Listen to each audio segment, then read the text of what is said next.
Endiki darsda biza shablon tayyorlab olishimiz kerak. Revitda ishlash uchun o'zimizga to'g'ri shablon sozlab olishimiz kerak bo'ladi. Demak, instrumentlarni boshlaymiz. Revit har doim ochilganda bo'lar, sizlarda mana shu ko'rinishda bo'ladi va balki sizlarda bo'lishi mumkin. Mana bu yerda Autodesk tomonidan berilgan standart proyektlar, standart semestrlar bo'lishi mumkin-da. Shuni ham hisobga olamiz. Demak, sizda birinchi chiqadigan ekran mana shu va pastda balki sizda mana bu ko'rinishda bo'lishi mumkin. Ya'ni aralashgan pala-parta shu holatda ham bo'lishi mumkin. Esinglardan chiqazmanglar bolalar. Revit bizada bu kursimiz uchun 25.3 versiyasi tanlangan. Stabil ishlab beradigan versiyamiz. Endi bu yerda bizada modul bo'lim bor va semestr bo'lim bor. Mana bu modul bo'limida siz nima qilasiz? Bu yerda siz faqat proyekt ishlashingiz mumkin bo'ladi. Mana bu semestr bo'limida siz turli xil detallarni modellashtirishingiz mumkin bo'ladi. Ya'ni bunda obyekt, mana bunda shunchaki biror bir detal, subyekt. Endi mana bu yerda misol uchun sozdat bosilganda bizada shablon so'raydi. Sizlarda odatda Revit tomonidan berilgan, tavsiya qilinayotgan standart shablonlar, US Matrix shunaqa shablonlar yoki arxitekturniy shablon degan, baribir angliskiy shablon. Faqat tili o'zgargan holatda standartniy shablon berilgan bo'lishi mumkin bo'ladi. Biz o'zimizga kerakli bo'lgan versiyada shablon topib olishimiz kerak bo'ladi. Menda alohida shablonlar bor, yuklab olingan. Bu uchun havola qoldiramiz. Shablonlarni yuklab olasizlar. Mana ko'rishingiz mumkin. Tepada lokatsiya ko'rsatib qo'yilgan. Demak, endi bularni qanday sozlaymiz? Endi Revitda ishlashdan boshlashdan ham oldin biza dasturni o'zimizga sozlab olishimiz kerak bo'ladi. Birinchi navbatda Revitni men qaytadan ochib sizlarga ko'rsatib beraman. Menda hozir Revit 25 ruskiy versiyasi va angliskiy versiyasi bor. Sizlarda balki Revit rus tilida emas, ingliz tilida ochilayotgan bo'lishi mumkin. Hisobga olinglar, mishkani o'ng tomoni bosilganda дополнительный bo'limida расположение fayl bor. Chekiramizda. Mishkani o'ng tomoni bosilganda свойства bo'limida ko'rishingiz mumkin, rus turibdi. Sizlarda balki bu qismda ENG, ya'ni angliskiyda shu bosh harflar kiritilgan bo'lsa, ENG yozilgan bo'lsa, bu ingliz tilida avtomatik ochiladi. Agar bu rus turgan bo'lsa, sizlarda rus tilida ochiladi. Shuni to'g'rilab qo'yasizlar, OK bosib chiqasizlar, bo'ldi. Revitni qaytadan ishga tushiramiz. Revit ochildi. Endi qilishimiz kerak bo'lgan yana bir ish, yuqorida bo'lim borda, главный bo'lim bor. Yoki shunchaki buni Ctrl D bilan kirishimiz mumkin. Fayl bo'limiga o'tamiz, parametr bo'limiga o'tib olamiz va yangi ekran ochiladi. Shu bo'limdan o'zimizga kerakli bo'lgan narsalarni to'g'rilab olishimiz kerak. Birinchi navbatda общий bo'lim bor, uylangan berilgan. Ya'ni mana bu yerda ko'rsatilgani bu har 15 daqiqada saqlanib qilish so'raydi sizdan. Ya'ni proyekt ishlash jarayonida har 15 minut balki sizda bu 30 minut turgan bo'lishi mumkin. Ya'ni bu sizga eslatib turadi saqlanib qilish kerakligini. Odatda menda bu 15 minutda qoladi. Buni tagida berilgani sinxronizatsiya fayli. Ya'ni bu siz jamoaviy ishlayotgan bo'lsangiz, unda sizga eslatib turadi shu narsa. Ya'ni bu oddiy faylda ishlayotganingizda mana bu jamoaviy holatda ishlayotgan bo'lsangiz, совместный работада bunda so'raydigan bo'lim. Shuni ham odatda 15 minutga qoldiraman. Bunga farqi yo'q, o'ziga qulay qilib 30 minut yoki 15 minut qoldirishingiz mumkin. Просто aytaylik, svet o'chib qolganda siz oxirgi ishlagan aytaylik 15 daqiqa yoki 30 daqiqa vaqtdagi proyektingiz saqlanib bo'lmaydi. Odatda shu sababli men 15 minutdan qoldiraman va ini pozitiv. Ya'ni bu yerga o'zingiz xohlagan nomni kiritib qo'yishingiz mumkin. Bu sizning yuzanemingiz bo'ladi. Endi keyingi bo'lim interfeys kerak bizga. Interfeys bo'limida ko'rishingiz mumkin. Bizda arxitektura, konstruksiya, stil va hokazo har xil bo'limlar bor. Forma, game plan, sistem bo'limlari ham borda. Aytaylik, yuqorida arxitektura, konstruksiya, stil, sistem va hokazo turli xil bo'limlar bor. Shu bo'limlarni siz mana bu yerda galochkani olib qo'yadigan bo'lsangiz agar, aytaylik, men arxitektura va konstruksiya bo'limidan galochkani olib qo'ydim. OK bosadigan bo'lsam, shu ikkita bo'lim hozir avtomat yopiladi. Mana yopildi. Yana xuddi shu bo'limga qaytamiz, parametrga qaytib olamiz, interfeys bo'limiga qaytamiz va arxitektura va konstruksiya bo'limida galochkalarni qaytadan olib qo'yamiz. OK bosadigan bo'lsanglar, xuddi shu bo'limlar aktiv bo'ldi. Mana. Yana xuddi shu bo'limga qaytamiz, parametrga qaraymiz, interfeys bo'lib olamiz va bundan keyingi bo'limlarni hali biz darslar mobaynida ketma-ketlik bo'yicha ko'rib boramiz. Garaj klavish ulashingiz mumkin. Agar xohlasanglar, o'zingizga kerak bo'lgan shortkeylarni bog'lab qo'yishingiz mumkin.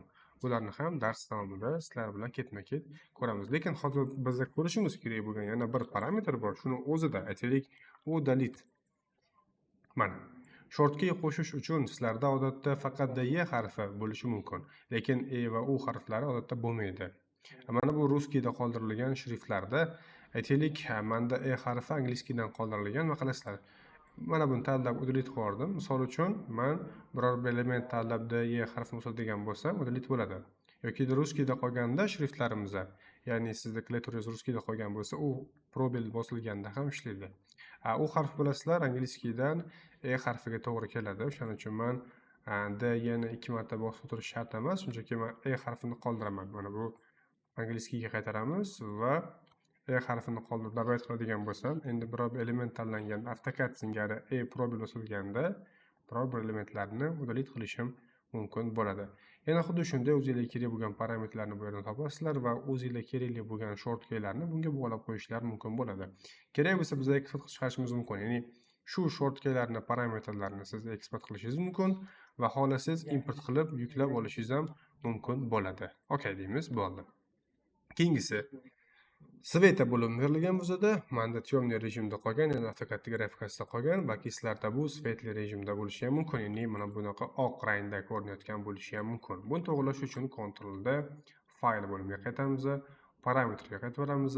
Sveta bo'limidan siz olishingiz mumkin temniy rejimda. Endi OK bosilganda ham рабочий zonamiz ham bizda hozir men test uchun ko'rsataman. Рабочий zonamiz ham shu rangda bo'ldi. Menda oq turibdi, sizlarda bu narsa bunaqa ko'rinmaydi, sizlarda temniy ko'rinadi.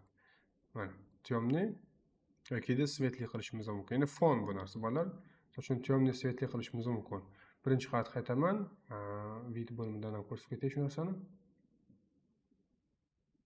Tak. Fayl. Parametr, sveta bo'limi, fon oqda turibdi. Misol uchun serif qo'ydik. Mana bunaqa fonda ham qolishi mumkin. Asosiy рабочий stolni biz misol uchun aytaylik shu qismdan to'g'irlab olamiz. Svetidan temniyda, men рабочий qismini svetlida qo'ydim. Misol uchun OK deydigan bo'lsam, oqarib qoldi. Shu qismini siz agar xohlasangiz o'zgartirishingiz mumkin. Sveta bo'limidan svetli yoki temniy qilishingiz mumkin. Temniyda ham birorta rangni agar bog'lab qo'ysangiz, aytaylik men qora rang bog'lab qo'ydim yoki shunaqa ko'kka yaqinroq rang bog'lab qo'ydim. OK desam, bu qism ham shu rangga bo'yalib qoldi. Odatda menga qulayroq bo'ladi shu nastroykalari sveta bo'limidan svetli bo'lsa. Shu variant menga ma'qulroq. Endi grafika bo'limiga teginish shart emas, teginish shart emas. Fayl bo'limida biz shablonlarni bog'lab qo'yishimiz mumkin. Sizlar odatda bir nechta shablonlar bo'lishi mumkin-da, shu qismga o'zingizga kerakli bo'lgan shablonlarni ko'rsatib qo'yasizlar. Yuklab olingan qismga to'g'irlashimiz kerak. Misol uchun menda bu mana bu yerda aytaylik 20 test 24 degan shablon. Dabayt qildim 23 shablon. Dabayt qildim yana 24 shablon. Sizlarda juda ko'p shablon bo'ladi. Prosta tanlaysizlar. Minus qilasizlar hammasini. Asosiy kerak bo'lgan shablonni qo'shib olasizlar. Bo'ldi. Qolgan narsaga teginish shart emas bolalar. OK bosamiz. Ctrl D. Buni ko'rishlar mumkin. Ortiqcha vidlarni olib boraylik paka. Mana.